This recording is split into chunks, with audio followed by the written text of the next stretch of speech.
이제 이런 배경들을 잠시 기억하시면서 신약 성서, 우리가 보고 있는 이 마가복음이 속한 신약의 말씀들이 어떻게 구성되어 있는지 잠깐 나누고자 합니다. 신약은 몇 권이죠?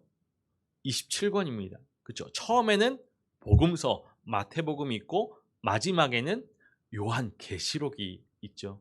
신약 이 27권을 네 가지로 분류할 수 있습니다. 네 가지로.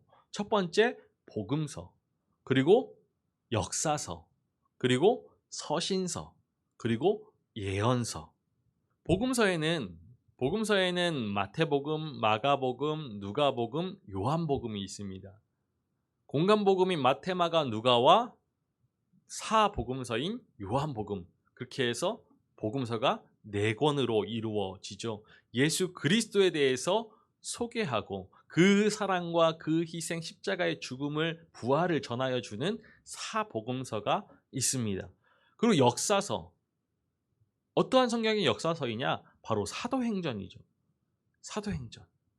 예수님께서 부활 승천하셔서 제자들 가운데 성령이 강림하고 성령 강림으로 인하여서 복음으로 무장된 이 제자 공동체를 통하여서 교회가 탄생하고 그 교회가 확장되어져 가는 이야기들을 그린 것이 바로 사도행전 역사서입니다.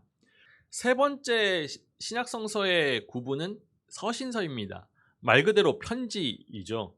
우리가 이 서신서를 크게 두 가지로 나눌 수 있는데 바울 서신과 일반 서신입니다. 바울 서신은 교회 공동체에게 보낸 편지가 있고 또 옥중 서신이 있고 또 일반 개인에게 보낸 개인 서신이 있죠. 로마서, 고린도전후서, 갈라디아서, 에베소서, 빌립보서, 골로새서, 데살로니가 전후서, 그리고 디모데전후서, 디도서, 빌레몬서, 이렇게 바울 서신이고요. 일반 서신으로는 히브리서, 야고보서, 베드로 전후서, 요한 1, 2, 3서, 유다서, 이렇게 일반 서신으로 구분됩니다.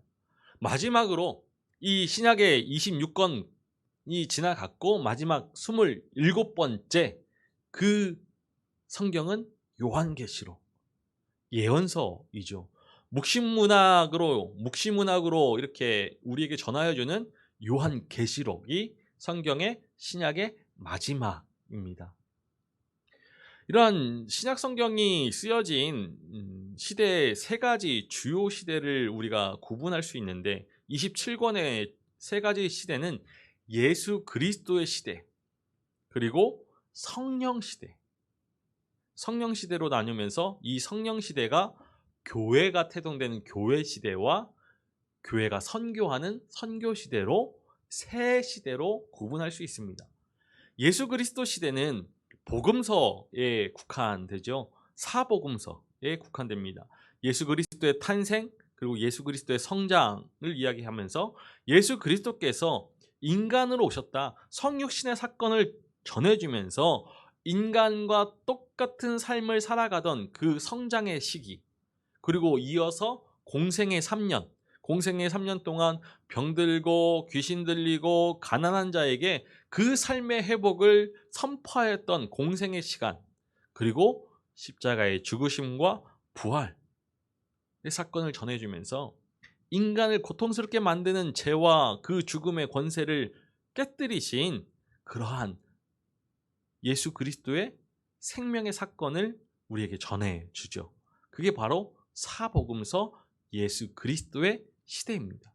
두 번째 시대가 성령 시대입니다. 이 성령 시대는 예수 그리스도의 부활 승천 이후에 성령이 강림하시죠. 성령 강림 이후에 교회가 탄생한 교회 시대가 성령의 첫 번째 시대입니다. 교회는 예수 그리스도의 부활 승천 이후에 그들에게 주어진 지상 명령을 감당함으로써 이루어져 가는 것이죠. 이 시대는 주로 예루살렘에 교회가 세워지고 성장하면서 갈등하였던 시기를 그리고 있습니다. 사도행전 1장에서 15장까지가 이 시기에 해당되는 것이죠. 그리고 성령시대의 두 번째 시대는 선교시대.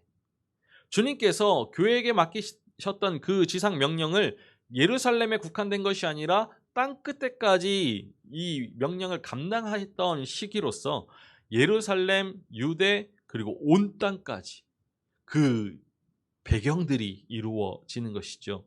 사도행전 16장부터 요한계시록까지 이 세 번째 선교 시대에 해당됩니다.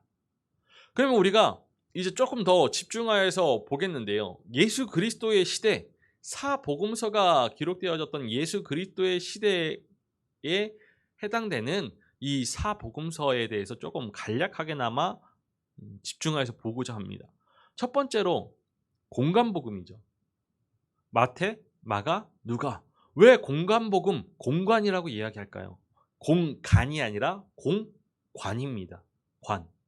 공통된 시각으로 이 땅에 오신 예수 그리스도를 바라보고 있다는 것이죠. 예수 그리스도를 공통된 관점으로, 공통된 시각으로 바라보기 때문에 마태복음, 마가복음, 누가복음 이 세 복음서를 같이 볼 수 있다라는 것입니다. 그래서 그리스도의 사역을 갈릴리 중심으로 전하여 주는 것이 이 공간복음의 특징이기도 하죠. 그러면서 예수 그리스도께서 이 땅에서 행하신 이적들, 그리고 비유를 들어서 설명하여 주신 그 하나님 나라에 관한 이야기들, 그리고 예수 그리스도께서 선포하신 말씀들이 기록되어져 있습니다. 그 가운데 마태복음은 이 땅에 오신 예수 그리스도를 왕으로 표현합니다. 왕으로 그리고 있죠.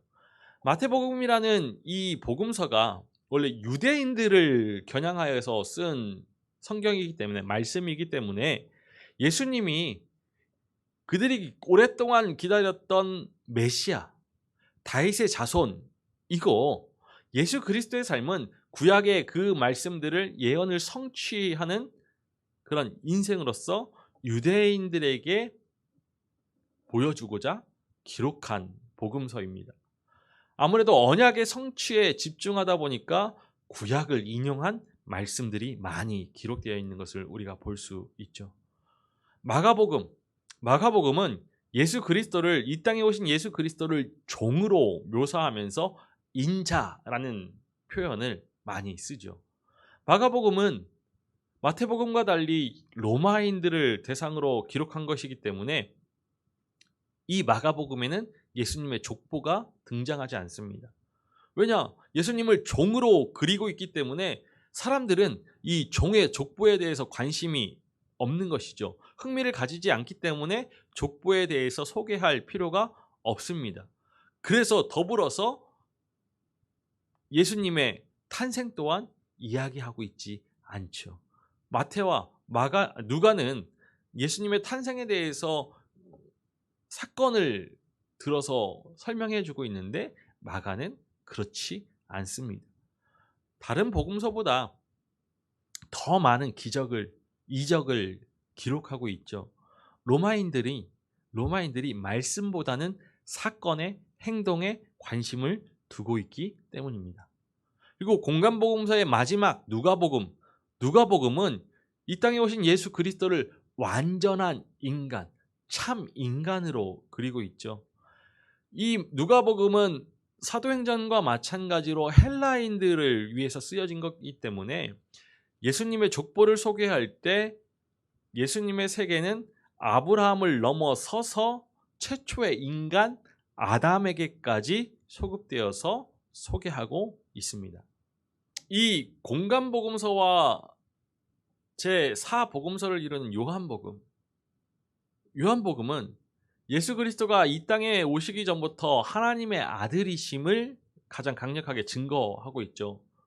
태초에 말씀이 계시니라 라고 시작하는 이 요한복음은 이 땅에 오신 예수 그리스도, 말씀이 육신을 입어서 우리 가운데 거하신 이 예수 그리스도를 태초로 소급하여서 태초에 계신 하나님 아버지와 함께 계신 예수 그리스도, 말씀이신 예수 그리스도에 초점을 맞추어서 우리에게 증거하고 있습니다. 이 요한복음은 다른 복음서와 달리 좀 더 깊이 있는, 좀 더 이론적인, 조금 더 그리스도론에 대해서 깊이 있게 전하여 주는 복음서이기도 하죠. 삼위일체 하나님에 대해서 우리에게 전하여 주고 있는 복음서이기도 합니다. 이러한 사복음서에 역사적인 배경들을 우리가 조금 깊이 보자면요. 예수님 탄생 시대 두 가지 큰 사건에 주목하게 되죠. 하나는 예수님 탄생 직후에 베들레헴에서 있었던 헤롯 대왕의 그 2살 아래 유아를 살해하는 사건. 그리고 다른 하나는 예수님의 부모였던 요셉과 마리아가 베들레헴으로 올라오게 된 직접적인 동기가 되는 사건으로서 인구 조사 명령이죠. 이 유아 살해 사건은 우리가 잘 알고 있습니다. 지난 대림절의 기간 동안에도 우리가 말씀을 통해서 나누었지만 헤롯 대왕이 동방박사의 말을 듣고서 그때로부터 시작하여서 2살 아래의 유아를 살해한 사건이죠. 헤롯 대왕이 동방박사의 말을 듣고서 과잉 반응을 보인 까닭은 자신의 그 왕권을 그 어느 누구에게도 전해주고 싶지 않았기 때문입니다. 집권 말기에 그 왕권에 대한 열망이 가득하여서 자신의 왕권에 해가 되는, 위협이 되는 세력들을 다 멸하고자 하였던 것이죠. 그러다 보니까 이 유대 땅에 왕이 나타난다는 그 소식이 헤롯 왕에게는 엄청난 충격이었고, 그 충격의 여파로 베들레헴의 2살 아래의 아이들을 살해하는 사건이 일어나게 되는 것이죠. 두 번째 사건, 인구 조사 명령입니다. 이것은 로마 제국이 로마 시민들의 그런 재산의 상황을 파악하고 세금을 징수하기 위한 목적으로 14년마다 한 번씩 정기적으로 인구 조사를 했던 것이죠. 이 인구 조사는 로마 시민뿐만 아니라 로마의 지배 아래에 있는 그 속국에게도 적용되었습니다. 그래서 예수님 탄생 당시에 로마 황제 가이사 아우구스투스가 팔레스틴 지역의 인구 조사를 실시하게 되죠. 이때 예수님의 아버지, 어머니 요셉과 마리아가 고향 베들레헴에 올라오게 됩니다. 그리고 그때 바로 예수님이 베들레헴에서 탄생하시는 것이죠. 예수님의 유년 시절을 보게 되면은 성경에서는 이 시기에 대해서 언급을 하고 있지 않습니다. 다만 한 가지 사건, 예수님께서 12살이 되던 해에 유월절을 지키기 위하여서 예루살렘 성전을 방문하였다라는 그 기록, 일련의 사건을 기록하고 있지요. 그런데 성경 외의 책들을 통해서 우리가 알 수 있는 것은 이 역사적인 배경을 살펴보게 되면 헤롯 대왕이 죽은 이후에 이 팔레스타인 지역은 그의 아들 3명에 의해서 분할 통치되죠. 헤롯의 유언으로 분할 통치가 이루어진 것이 아니라 로마가 인준하여서 3명에게 나눠준 것입니다. 왜냐, 로마는 이 점령된 나라의 그런 왕위 세습을 인정하지 않습니다. 그래서 자신들이 왕을 세워주죠. 로마가 헤롯 대왕에게 이 팔레스타인 전체를 지배하는 그 지배권을 부여하고서 정식으로 왕이라는 그 호칭을 부여했지만 그 세 아들들에게는 그 지역을 일부 나누어서 관할할 수 있도록 분봉왕이라는 지위를 허락합니다. 그래서 아켈라오는 유대하고 사마리아, 그리고 안디바는 이 위에 갈릴리와 베레아, 그리고 헤롯 빌립은 가장 위 드라고닛 지방을 다스리게 되는 것이죠. 이게 예수님의 유년기 시절입니다. 그리고 예수님의 공생의 시대, 유대와 사마리아를 다스리던 분봉왕 헤롯 아켈라오가 로마에게 잘못 보여서 추방되게 되고, 그를 대신하여서 빌라도가 유대의 총독으로 오게 되죠. 원래 총독들은 평상시에는 이 팔레스틴 전체를 통치하기 위해서 로마의 지경으로 세운 도시인 가이사랴, 지중해 연안에 있는 이 가이사랴라는 도시에 머물다가 유월절과 같은 명절이나 아니면 백성들의 폭력 사태가 발생될 것 같은 그러한 시기에 많은 사람들이 모여있는 예루살렘에 임시 총독, 그런 관저들을 정하고서 일정 기간 동안 머물렀습니다. 주로 가이사랴에 머물다가 일이 있을 때마다 필요에 따라서 예루살렘에 머물렀던 것이죠.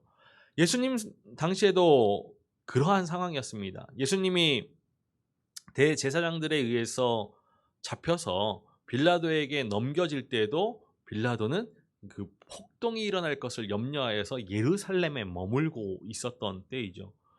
유대 총독은 대개 법률, 치안, 그리고 세금 징수에만 관장했고 나머지 그 나라의 일들은 사내들인을 통하여서 유대인들이 자치하고 있었습니다. 예수님 승천에서 예루살렘의 멸망의 시기까지 우리는 이것을 사도행전의 기록을 통해서 알 수 있듯이 이 시기는 예수님 승천 이후에 기독교가 놀라운 속도로 성장하는 시기이죠. 특별히 오순절 성령 강림 이후 그 시기에는 예수님의 제자들에 의해서 복음이 유대 지역을 중심으로 하여서 급속히 확산되고 있었습니다. 물론 선교 초기에는 이방인을 향한 이 복음 전파의 문제를 놓고서 어느 정도 논쟁이 일어났지만 사도 바울이 등장함을 통하여서 그 문제는 말끔히 해결되게 되죠.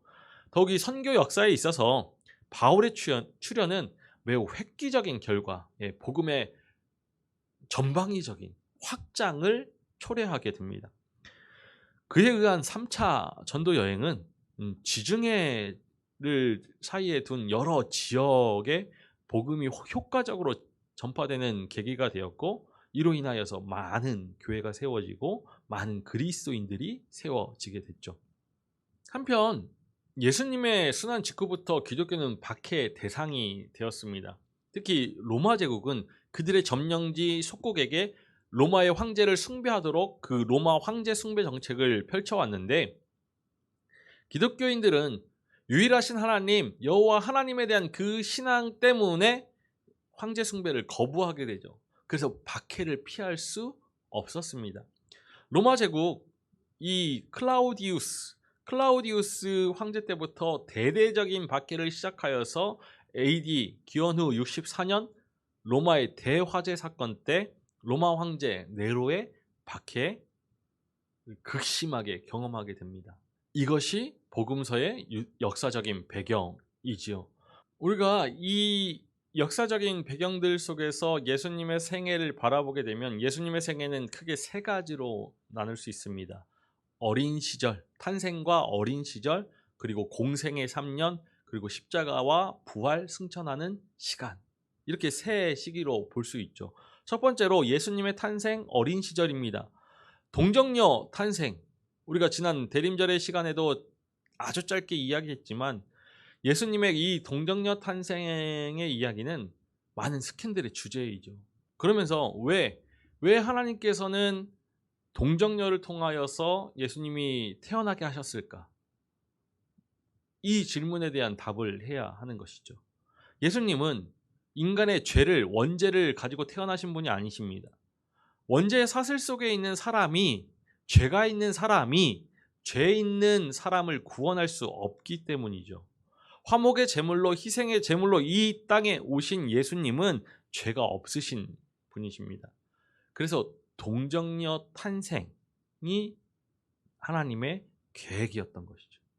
그러면 동정녀 탄생이었다면 예수님은 다윗의 자손이 아니지 않습니까? 라고 물을 수 있습니다. 아니죠. 다윗의 자손이십니다. 예수님이 마리아의 뱃속에 있을 때, 잉태할 당시에 마리아는 정혼 상태였습니다. 이것은 약혼과 달리 결혼한 것이지만 아직 동침하기 전의 상태이죠. 유대의 결혼은 세 가지 단계로 이루어집니다. 약혼, 정혼, 결혼. 그러니까 정혼의 상태에 있을 때 예수님을 잉태하게 되었고, 천사가 요셉에게 나타나서 내 안에 데려오기를 주저하지 말라라고 전하여 주죠. 그러하기 때문에 예수님은 다윗의 자손 요셉의 후손이 되는 것입니다. 그리고 우리가 예수님의 탄생에 대해서 이야기할 때 족보에 대해서 이야기하게 됩니다. 이스라엘의 구원자일 뿐 아니라 온 인류의 구원자가 되심을 족보가 이야기해 주고 있습니다. 예수님의 정체성이 이 족보에 드러나고 있다라는 것이죠.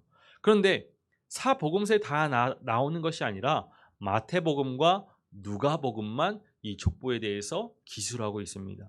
먼저 마태복음의 족보를 보면 마태복음 1장에 기록되어져 있는데 아브라함에서부터 예수님까지 그 이스라엘에 국한된 족보를 보여주고 있습니다. 이 족보는 다윗 왕가 중심의 족보이죠. 그래서 다윗의 자손으로 오신 이스라엘의 메시아임을 마태복음의 독자들인 유대인들에게 전하여 주고 있습니다. 이와 반대로 누가복음 3장에 기록된 예수님의 족보는 예수님에게서부터 시작되어서 하나님에게까지 이르는 온 인류의 족보가 되죠. 왕가 중심의 다윗 중심의 족보가 아니라 온 인류의 구속자로 오신 예수 두 번째 아담으로서 예수 그리스도를 소개해 주는 족보입니다.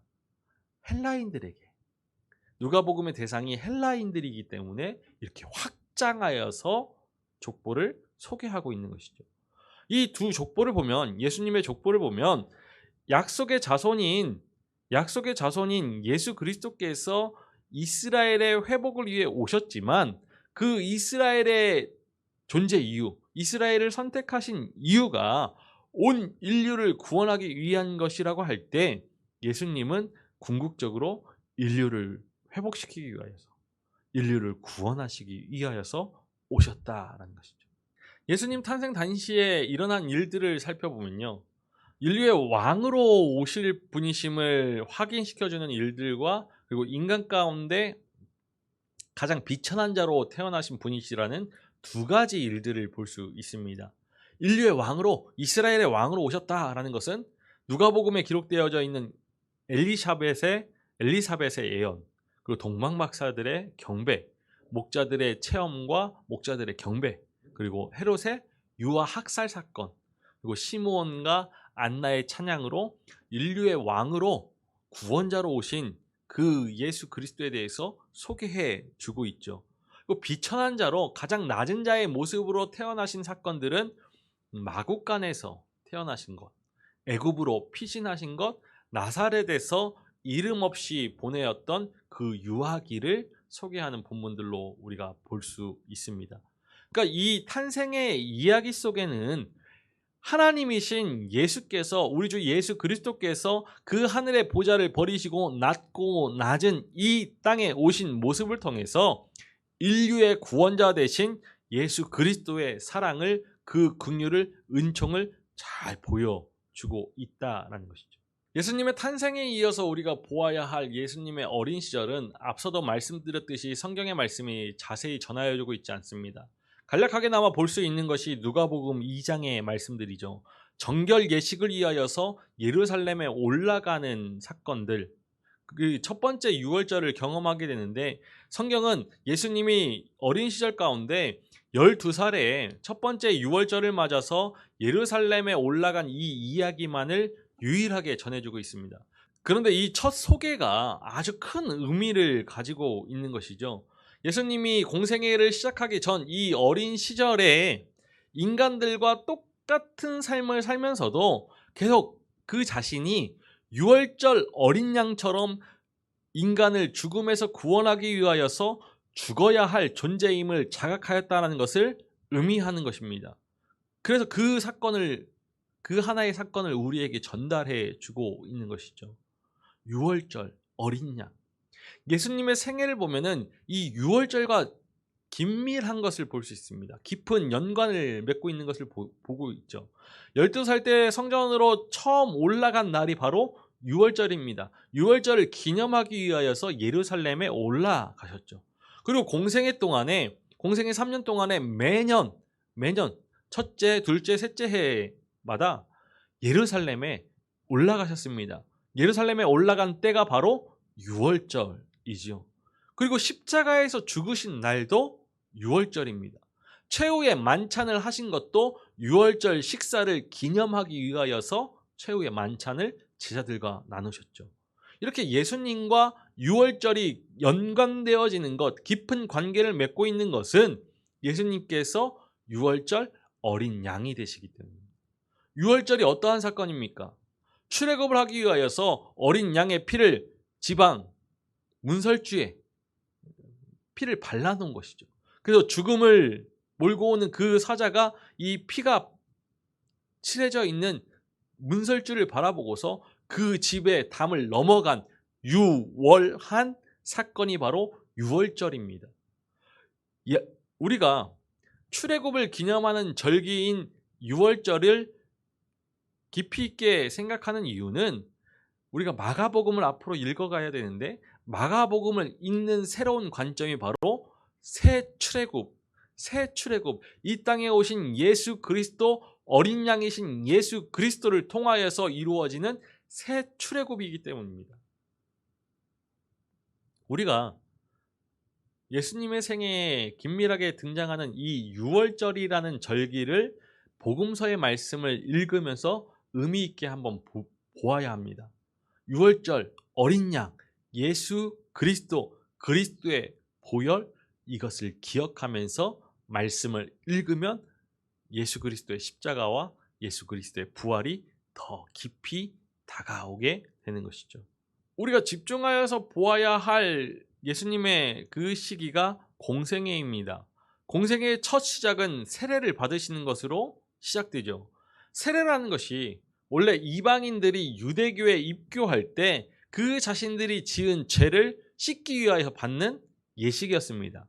유대인들은 할례를 받기 때문에, 하나님의 선택된 백성이라는 그 표식 할례를 받기 때문에 세례를 받을 필요가 없죠. 대신에 이방인들이 유대교에 입교할 때에는 그 죄를 씻기 위하여서 세례를 받았습니다. 그런데 이 세례를 세례 요한이 모든 유대인들에게 다시 한번 베품으로써 영적인 유대인으로 다시 태어나는 회개의 세례를 베풀었던 것이죠. 그런데 예수님이 왜 이 세례 요한의 회개의 세례를 받으셨을까?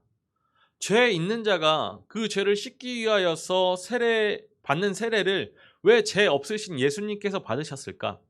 여러 가지로 대답할 수 있지만 크게 두 가지로 대답한다면 첫 번째는 구약의 예언을 성취함을 통하여서 예수님께서 메시아이고 그리스도이심을 보여주기 위함입니다. 그리고 두 번째로는 바톤을 터치하는 것이죠. 예수님께 세례 요한이 그 세례를 베푼 것은 주의 길을 예비하는 자로서 이제 오신 예수님께 사역을 전달하는 것입니다.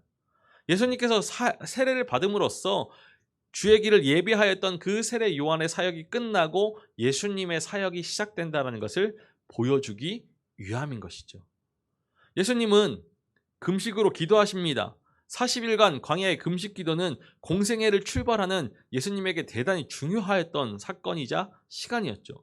이 금식 기도를 통해서 깨달은 바를 마귀의 세 가지 시험을 통하여서 확인하신 시간입니다. 시험 내용이 무엇이었습니까? 돌이 떡이 되게 하라. 내게 절하면 보이는 모든 것을 주겠다. 뛰어내려라. 천사가 받들어 줄 것이다. 예수님은 이 모든 세 가지 시험을 말씀으로 물리치시고 공생애를 시작하는 것이죠. 예수님의 초기 사역은 3대 사역이라고 이야기할 수 있습니다. 가르치시고 치유하시고 선포하시는 그 3대 사역이라고 이야기할 수 있죠. 이 초기 사역은 앞서도 말씀드렸듯이 주로 가버나움을 중심으로 갈릴리에서 이루어졌습니다. 이때 주님께서 제자들을 택하여 세우시고 제자들과 함께 그 인간의 삶을 회복시키기 위한 이 교육과 선교, 치유의 사역을 감당하신 것이죠. 이 예수님의 초기 사역 가운데 이스라엘 백성들의 반응은 열광적이었습니다. 자신들이 듣던 메시지와는 다른 능력이 있었고 이적과 기사가 일어나니까 메시아가 아닐까 하는, 자신들이 기다리는 메시아가 아닐까 하는 생각이 들었기 때문이죠. 그런데 이 열광적인 백성들이 주님께 모여들기 시작하니까 대제사장들과 서기관들 그리고 사두개파, 바리새파 등 이 종교 지도자들이 서서히 예수님을 주목하기 시작하면서 핍박하기 시작하죠. 이게 초기 사역이었습니다.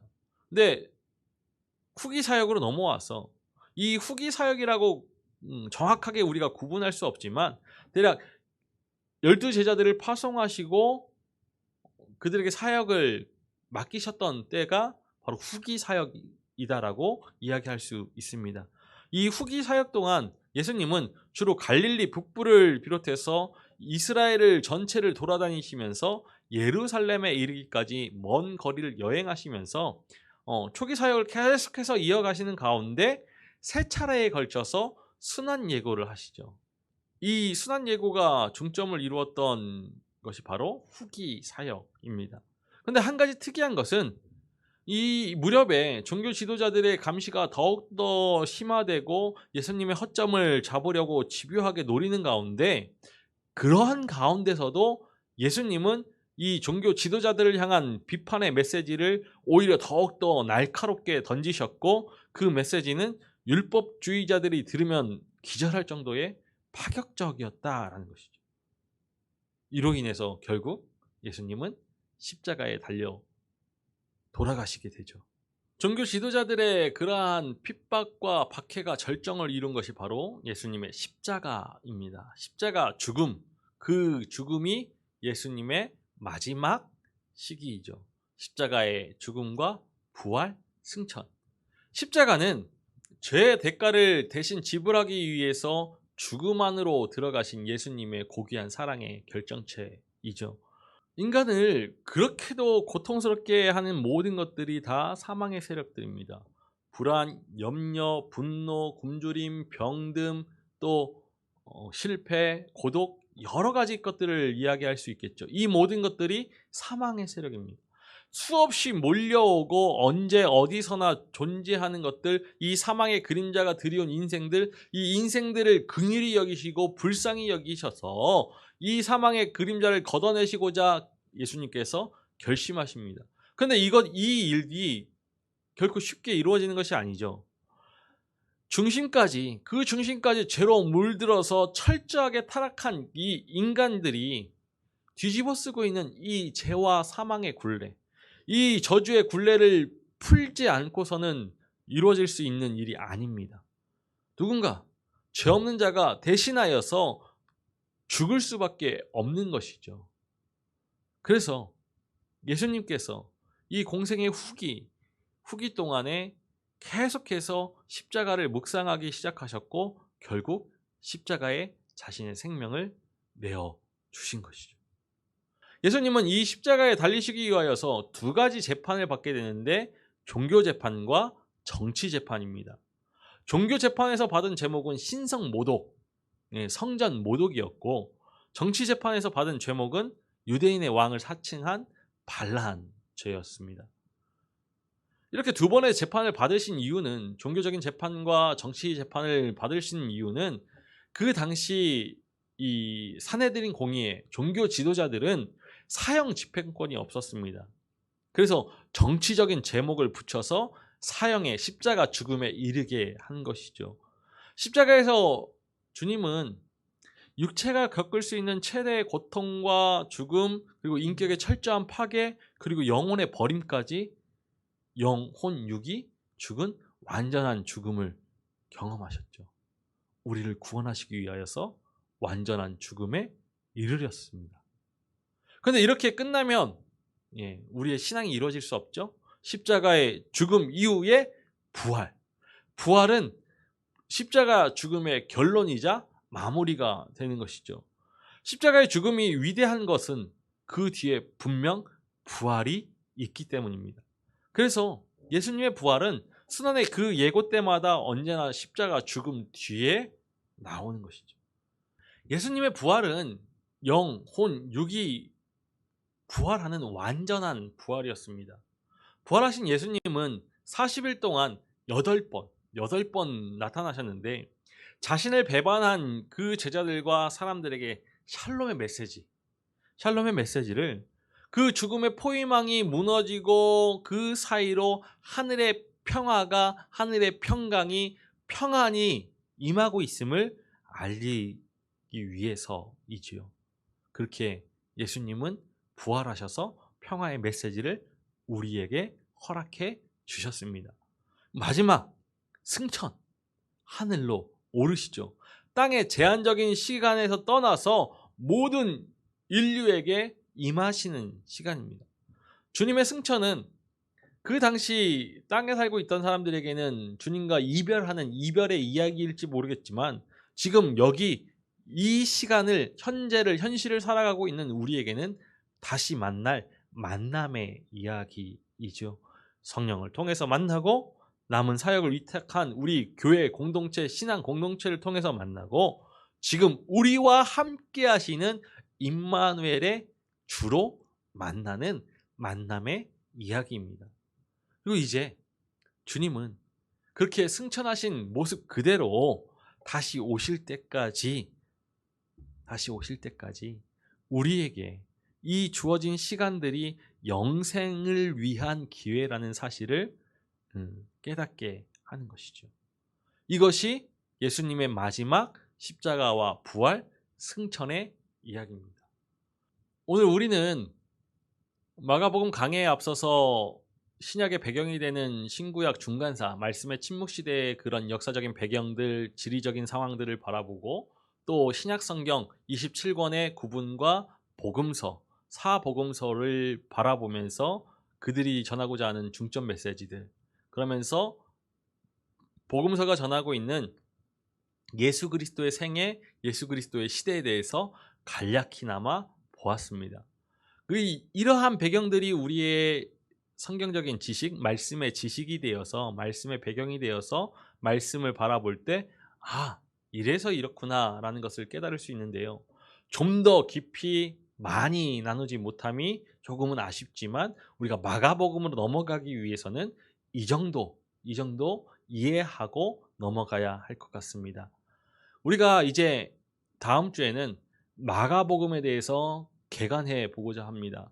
마가복음의 저작 시기, 마가복음의 배경, 그리고 마가복음의 전체적인 구조들을 보면서 마가복음이 전하고자 하는 메시지의 핵심들을 간략히 살펴보고 나서 마가복음 강해로 넘어가고자 합니다. 우리에게 주신 이 말씀, 복음의 진리 가운데 우리 안에 시작된 이 복음의 시작을 기뻐하면서 하나님 앞에, 말씀 앞에 한 걸음 더 나아갈 수 있었으면 좋겠습니다. 한 가지 숙제를 드립니다. 2023년을 말씀으로 새로워지는 이 시간으로 만들기 위해서, 뜻이 이루어지는 그 시간으로 만들기 위해서 마가복음을 조금 더 깊이 있게 보셨으면 좋겠습니다. 그래서 말씀 통독 가운데 마가복음을 통독하는 시간을 좀 계획해 보셨으면 좋겠는데요. 다음 시간까지, 그리고 그 다음 시간까지 마가복음을 한 절 한 절 전체 통으로 한번 보시면서 묵상하시면서 마가복음의 말씀을 새겨보았으면 좋겠습니다. 우리 함께 기도하겠습니다. 살아계셔서 우리와 함께 하시며 우리의 인생을 다스리시는 아버지 하나님, 우리에게 예수 그리스도의 복음의 시작을 알리시고 예수 그리스도를 통하여서 구원받은 믿음의 백성으로 주님과 함께 살아갈 수 있음에 참으로 감사를 드립니다. 아버지 하나님, 우리를 향하신 하나님의 뜻을 헤아리기 위하여서, 말씀의 깊이를 깨닫고 말씀의 참 뜻을 깨닫기 위하여서 우리가 이제 말씀을 묵상하면서 나아가고자 합니다. 주님, 깨닫게 하시고 주님 깨달은 그 진리를 우리의 삶을 통하여서 살아내게 하여 주옵소서. 말씀이신 예수 그리스도를 통하여서 그 진리 안에서 자유케 하시고 날마다 우리의 삶에 다가오시는 주님을 영접하고서 주님과 함께 참 평안의 삶을, 기쁨의 삶을, 감사의 삶을 살아가게 하여 주옵소서. 특별히 마가복음의 말씀을 통하여서 한 절 한 절 그 말씀의 능력을 체험하기 원합니다. 주님, 우리와 함께하여 주옵소서. 감사를 드리며 우리 주 예수 그리스도의 이름으로 기도하옵나이다. 아멘.